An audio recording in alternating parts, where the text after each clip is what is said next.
I never planned to speak at my mother's funeral. But when her lawyer stood up with that envelope, everything changed. My sister Charlotte's face went pale as he announced, "Before reading the will, Diana left specific instructions to play this recording first." The church fell silent as my mother's voice filled the room.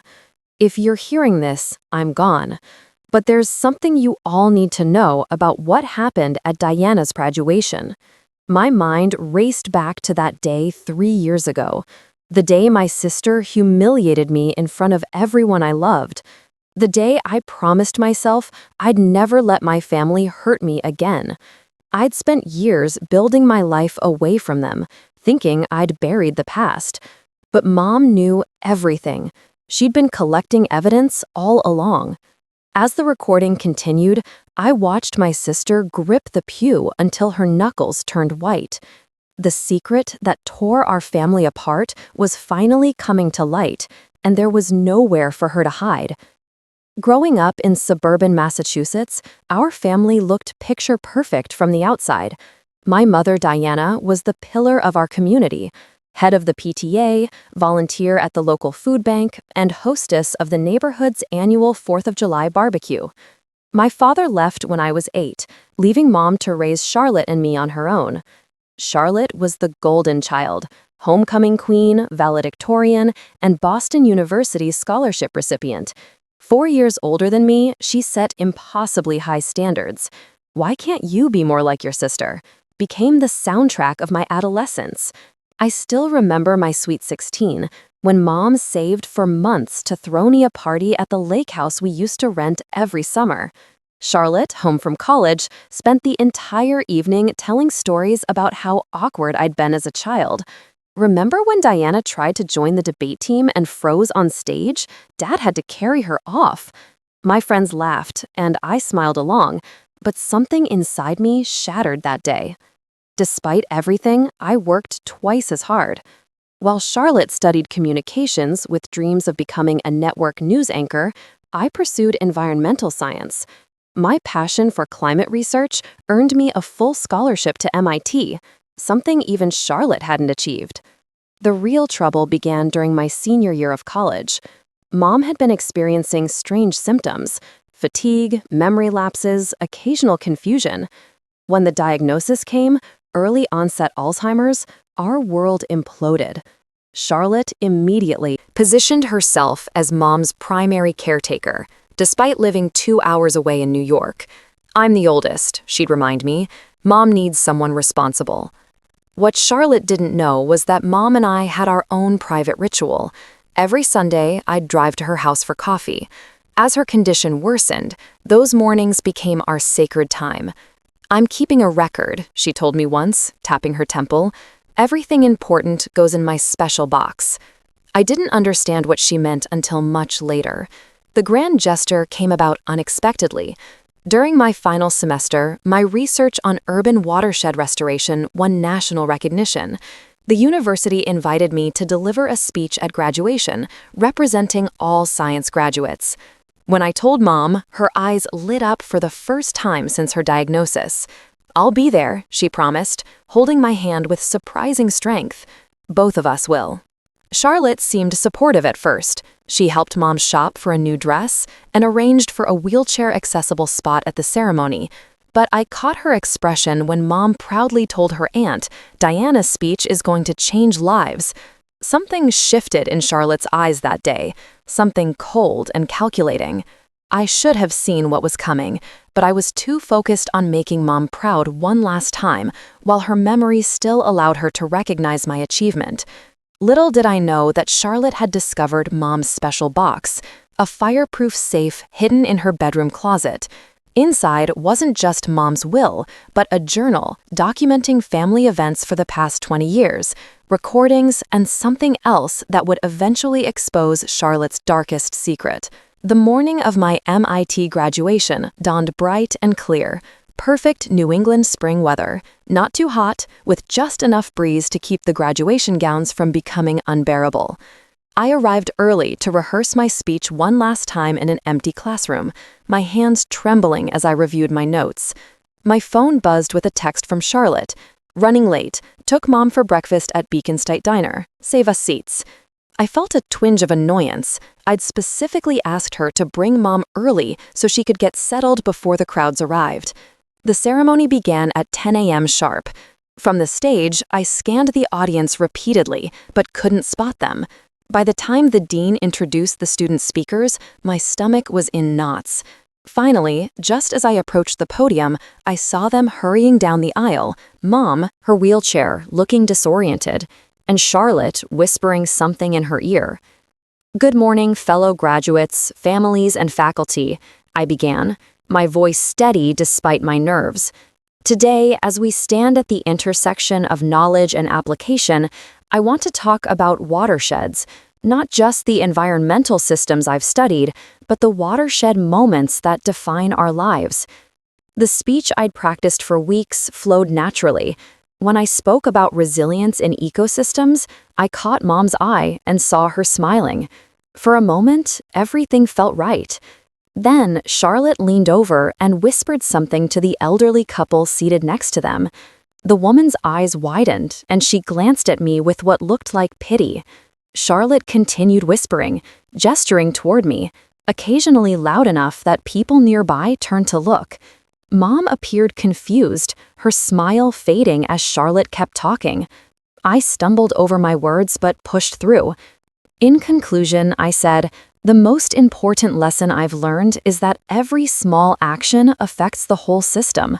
What we do matters, especially when we think no one is watching."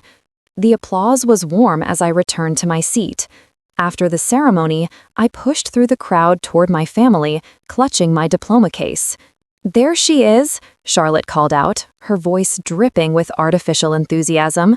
"Our little scientist. Mom, isn't Diana's speech exactly what we practiced with her last night?" Mom looked puzzled. "We practiced? Don't you remember, Mom?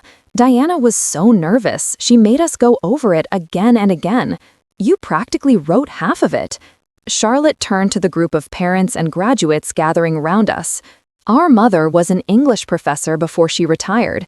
Diana wouldn't have gotten this far without her help." Heat rushed to my face. "That's not true. I wrote that speech myself." Charlotte laughed, placing a protective hand on Mom's shoulder. "It's okay, sis. Everyone gets help sometimes." "I didn't get help," I insisted, my voice rising. "Mom hasn't even seen my speech." "Diana," Charlotte said, her voice carrying just enough to ensure everyone heard, "Mom's memory might be failing, but you don't need to lie. Remember what happened in high school, when Dad had to come get you off stage? We're all just glad you made it through without freezing up this time." Several of my classmates exchanged glances. My thesis advisor, Dr. Shapiro, who had been approaching with congratulations, slowed his steps. "You're embarrassing yourself," Charlotte continued, now playing the concerned big sister. "Mom, tell them about how you helped Diana with her thesis too." Mom's eyes darted between us, confusion evident. I don't." "Charlotte, stop it," I hissed. "What? I'm proud of you. We both are." Her smile never reached her eyes. "It's just important for everyone to know the incredible support system behind your success, especially with your history of anxiety." That's when I spotted it. Mom's purse, slightly open on her lap. Inside was a small voice recorder, its red light blinking. Mom followed my gaze and placed her hand protectively over the purse. "What's that?" Charlotte asked sharply. Mom clutched her purse tighter. "My box," she murmured. "4 important things." Charlotte's face hardened momentarily before she composed herself. "Let's take a family photo," she announced, waving over a fellow graduate with a camera. "Diana's big moment." As we posed, Charlotte whispered in my ear, "You'll always need me to speak for you, little sister. Mom's losing her mind, and soon I'll be all you have left." In that moment, something snapped inside me. The years of diminishment, the constant undermining, the calculated cruelty, it crystallized into perfect clarity. This wasn't just sibling rivalry.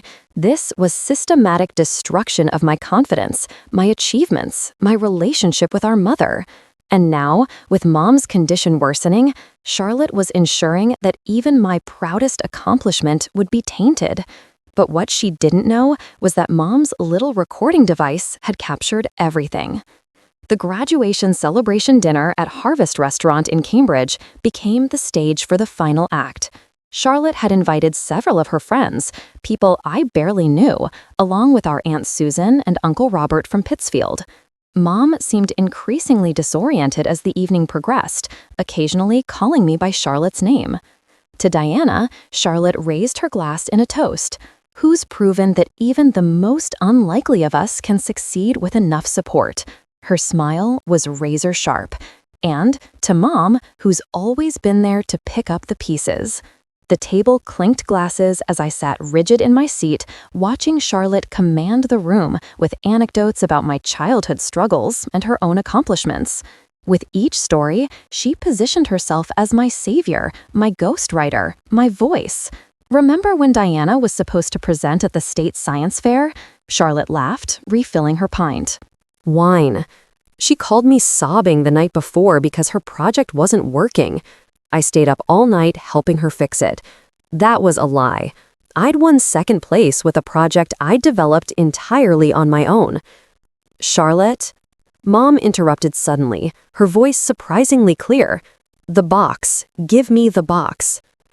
Charlotte patted Mom's hand. Not now, Mom. We're celebrating Diana. My recorder, Mom insisted, becoming agitated. From today. Mom's been recording family moments, Charlotte explained smoothly to the table, part of her memory therapy, but she gets confused about when she's recording. Uncle Robert looked concerned. Diana, is everything okay? You've barely touched your food. Before I could answer, Charlotte jumped in. She's probably overwhelmed. Public speaking has always triggered her anxiety. Remember when— Stop, I said quietly. Charlotte continued as if she hadn't heard me. She wet herself during her middle school play? I said stop. My voice cut through the restaurant, turning heads at nearby tables. That never happened, and you know it. Charlotte's eyes widened in practiced innocence. Diana, it's okay, we're family here. We're not family, I said, my voice shaking. Family doesn't do what you've been doing to me my entire life. What are you talking about? Charlotte laughed nervously, glancing around the table. Mom, I think Diana's having one of her episodes. That's when Mom reached into her purse and pulled out the voice recorder, placing it deliberately on the table. Her hands, usually trembling from her condition, were steady. Play it, she said. Before Charlotte could react, I pressed play. Charlotte's voice filled the stunned silence. You'll always need me to speak for you, little sister. Mom's losing her mind, and soon I'll be all you have left. The color drained from Charlotte's face. There's more, I said, looking directly at my sister for the first time that night. Mom's been recording you for months. I pulled out my phone and played a clip Mom had sent me weeks earlier, Charlotte on the phone with someone, saying, Of course, she'll never know. The trust is in my name now. Mom doesn't even remember signing the papers. Uncle Robert stood up abruptly. What papers, Charlotte? It's not what you think, Charlotte stammered. Mom needed help managing her affairs. You told me Diana was stealing from me, Mom said clearly, a moment of lucidity breaking through her illness. You showed me fake bank statements. The table erupted in shock and questions. Charlotte attempted damage control, but the evidence was damning. Mom had been quietly documenting Charlotte's manipulation for months. The gradual isolation from family friends, the missing invitations to family events, the redirected medical information, and finally, the fraudulent transfer of Mom's house into a trust controlled solely by Charlotte. I did everything for this family, Charlotte finally snapped, her carefully constructed facade crumbling. I sacrificed my career to take care of Mom while you were playing with water samples. I deserve something for that. You were never taking care of her, I replied, my voice steady. You were taking everything from her and trying to take everything from me. I stood up, gathering my things and Mom's purse. Uncle Robert, Aunt Susan, could you please take Mom home tonight?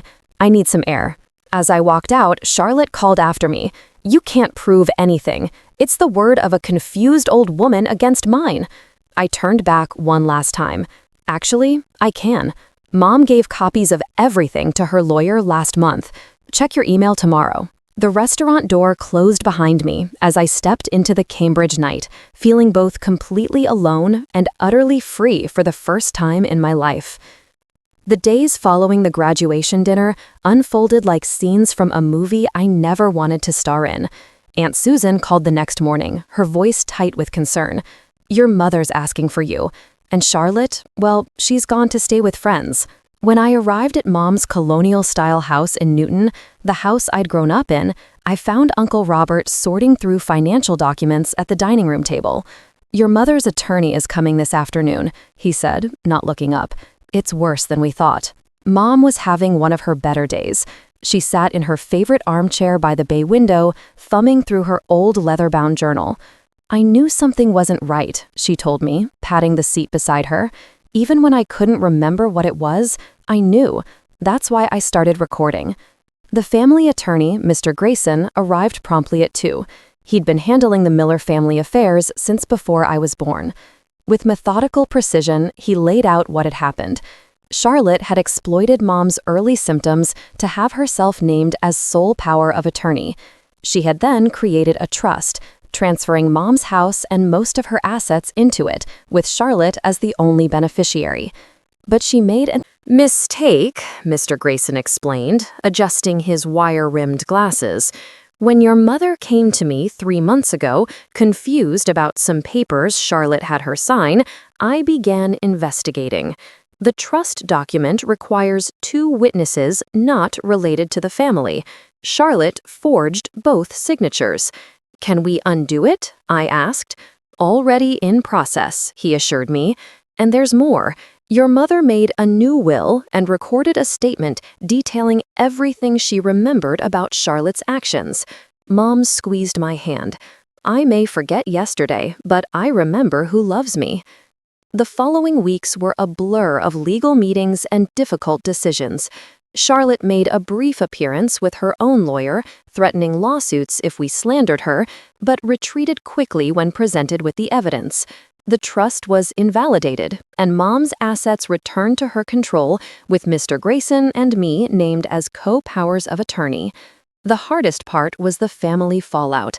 Cousins, aunts, and family friends all had to process the revelations about Charlotte. Some refused to believe it, accusing me of manipulating my vulnerable mother.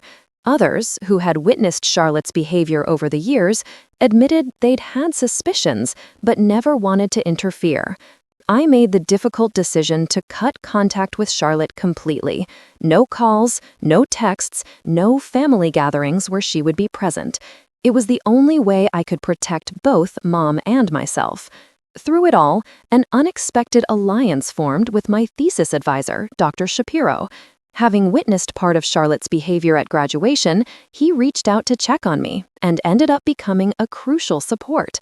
He connected me with a research position at the Massachusetts Water Resources Authority, allowing me to stay close to Mom while advancing my career. Your work is exceptional, Diana, he told me. Don't let anyone convince you otherwise. Mom's condition continued to progress, with good days becoming rarer. I hired a live-in caregiver named Esther, a warm-hearted woman from Jamaica who treated Mom with dignity and somehow always knew how to make her smile, even on her most confused days. 6 months after graduation, I received a package from New York. Inside was Mom's emerald pendant, a family heirloom that had disappeared months earlier. Charlotte had taken it, claiming Mom had given it to her. A brief note read simply, "I'm sorry.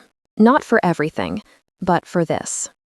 I put the pendant away in Mom's special box, which had become our repository for important family documents and memories. Some wounds were too deep for simple apologies. The most unexpected development came almost a year later. While organizing Mom's medications, I found an old letter tucked inside a book on her nightstand. It was from my father, written just after he left, explaining his departure not as abandonment, but as escape from Charlotte's increasingly troubling behavior. He described incidents I'd been too young to remember: Charlotte's jealousy, her manipulation, the small cruelties that had escalated over time. "I wanted to take you both," he'd written to Mom, "but you wouldn't believe me about what I saw." The letter ended with his contact information, an address in Oregon I'd never known about. After days of consideration, I wrote to him, not expecting a response. 2 weeks later, he called. The conversation was awkward, painful, and ultimately healing. He had remarried, had 2 stepchildren, and had spent years in therapy processing his guilt for leaving me behind.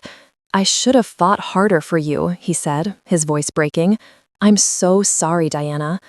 By the time Mom's condition required full-time professional care, I had rebuilt a tentative relationship with my father. He flew in from Portland to help me select a memory care facility, bringing with him photo albums and stories I'd never heard about my early childhood. Charlotte made one last attempt to insert herself back into our lives, showing up unannounced at the memory care center. The staff, forewarned about our situation, prevented her from seeing Mom. The restraining order that followed was a formality, a legal boundary to reinforce the emotional one I'd already established. The day we moved Mom into Sunset Gardens, I brought her special box.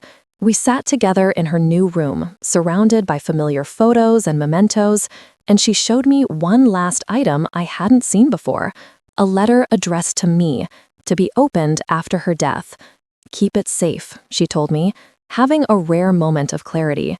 "Some things need to wait for the right time." I tucked it away, never imagining how soon that right time would come.